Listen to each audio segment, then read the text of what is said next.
मैं हूं मुख्तार अब्बासी। आप देख रहे हैं मेरा यूट्यूब चैनल MA TV।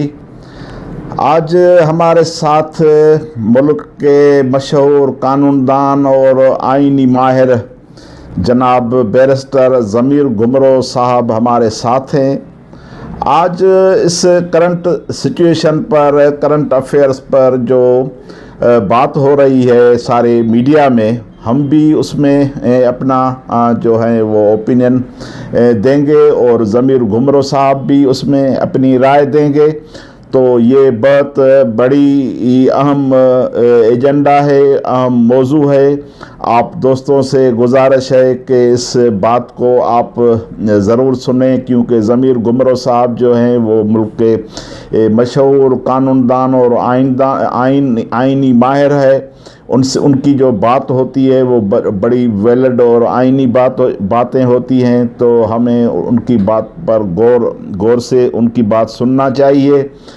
तो पहले आप हमारे YouTube चैनल को सब्सक्राइब कर दें, उसको लाइक कर दें, कमेंट्स में हमारी रहनुमाई कर दें, फिर हम आगे बात बढ़ाते हैं और फिर ज़मीर घुमरो साहब से भी हम बात करते हैं।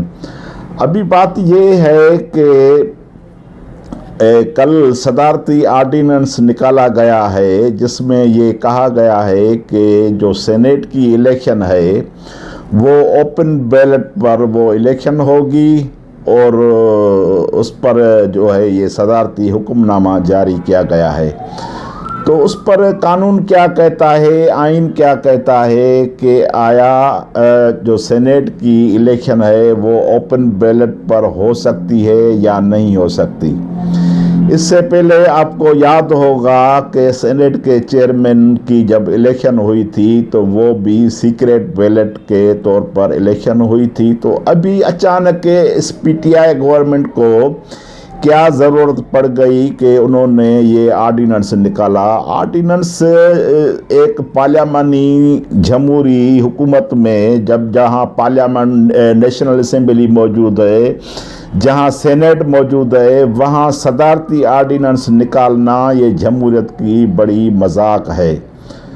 तो आइए हम पहले इस पर नज़र डालते हैं, फिर आगे बात को बढ़ाते हैं।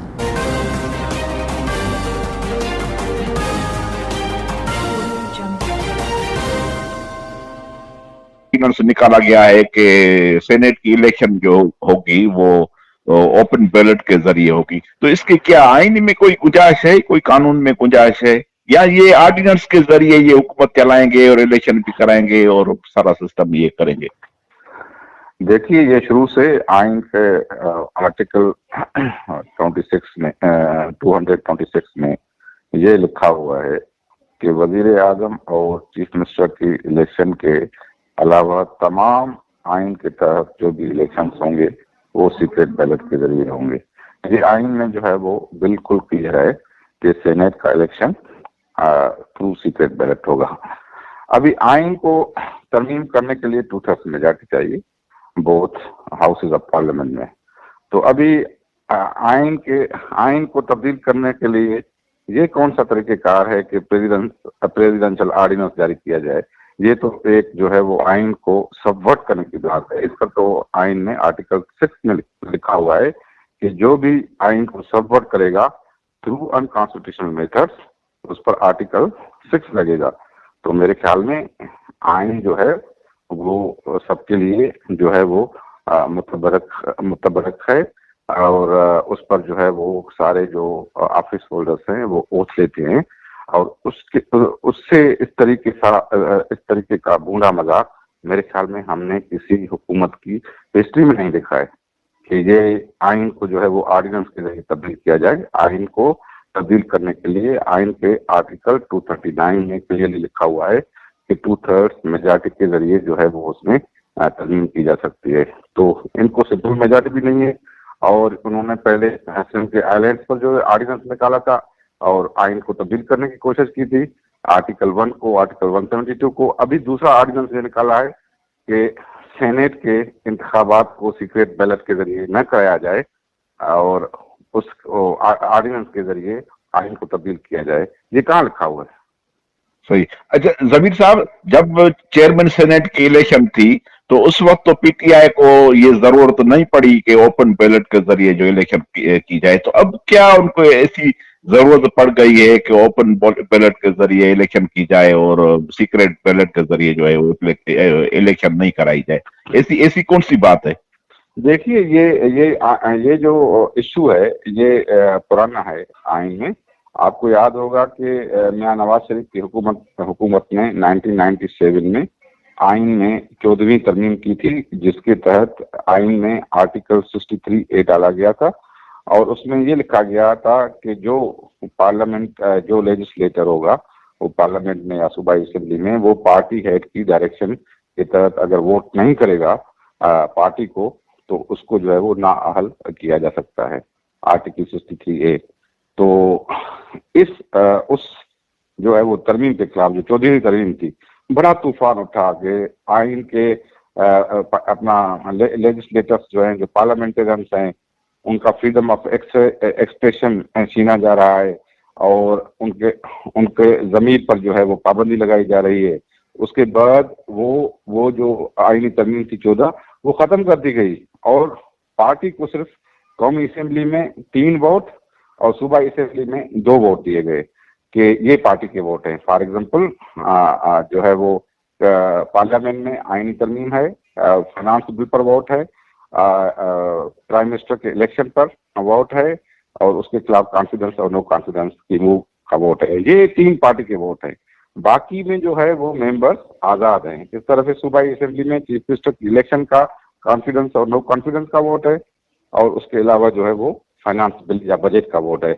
बाकी में जो है वो मेंबर तो अपनी पार्टी को अगर वोट ना दे तो आर्टिकल 63A ये उस पर जो है वो लागू नहीं किया जा सकता। तो आर्टिकल 63A में कौमी असेंबली में पार्टी के 3 वोट हैं और सूबाई असेंबली में 2 वोट हैं।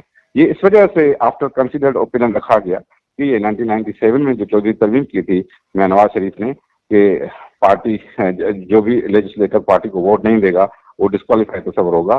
तो ये मतलब कि पार्टी के लेजिस्लेटर को मुकम्मल तौर पर फिल्टर किया गया था कि उसकी अपनी कोई राय नहीं है लेजिस्लेशन पर और जो भी मामला आते हैं। तो इस वजह से ये कंसिडर्ड ओपिनियन के बाद ये तरमीम की गई कि पार्टी के 3 वोट हैं। अगर पार्टी को वो लेजिस्लेटर वोट नहीं देगा तो वो डिस्क्वालीफाई होगा और सूबाई असेंबली में 2 वोट है। तो मेरे ख्याल में ये बिल्कुल वही लोग वो आज डिमांड कर रहे हैं जो 1997 में ये मुखालफत कर रहे थे कि पार्टी का मेंबर अगर सेनेट में ओपन वोट नहीं देगा तो वो जो है वो हार्स ट्रेडिंग है। ये भाई वो तो उसका अपना वोट है, वो तो पार्टी का वोट नहीं है। सेनेट इलेक्शंस में भी, चेयरमैन के इलेक्शंस में भी ये हुआ था कि कोई पार्टी जो है अपने लेजिस्लेटर के खिलाफ वो कार्रवाई नहीं कर सकी, बजाय हालांकि उन्होंने ऐलान किया था कि हम डिसिप्लिनरी एक्शन लेंगे, क्योंकि आर्टिकल 63 में ये प्रोवाइडेड ही नहीं है। सेनेट थ्रू सीक्रेट बैलेट है और वो पार्टी का वोट नहीं है, वो लेजिस्लेटर किसी को भी दे सकता है। अभी उसका बहाना बना करके हार्स ट्रेडिंग होगी। भाई अपने मेंबर्स जो है, अगर पार्टी को अपने मेंबर्स पर जो है वो एतमाद नहीं है, मतलब कि उनका एतमाद खो चुकी है कोई पार्टी, तो उसको वो वोट नहीं कर रहे, तो इसके लिए आप जो है वो आइन को तब्दील करने की बजाय प्रेसिडेंशियल रेफरेंस लाएंगे या प्रेसिडेंशियल जो है वो ऑर्डिनेंस लाएंगे। मतलब कि ये तो अनप्रेसिडेंटेड है पाकिस्तान की हिस्ट्री में कि ऐसी बात हो, क्योंकि कॉन्स्टिट्यूशन जो है वो इसमें क्लियर है और इसमें रेफरेंस आने की भी बात नहीं। मतलब कि कॉन्स्टिट्यूशन में अगर फॉर एग्जाम्पल प्रेसिडेंट का ऑफिस है तो आप क्या रेफरेंस उसके बारे में भेजेंगे कि आइन में आप ये बताएं सुप्रीम कोर्ट के ये जो है वो प्रेसिडेंट का ऑफिस कॉन्स्टिट्यूशन में है कि नहीं है। मतलब कि इस तरह का रेफरेंस उन्होंने सुप्रीम कोर्ट में दाखिल किया है जो है Sindh high court bar association और दूसरी बार एसोसिएशन को उसको कंडेम किया है कि ये आइन के मुताबिक है नहीं।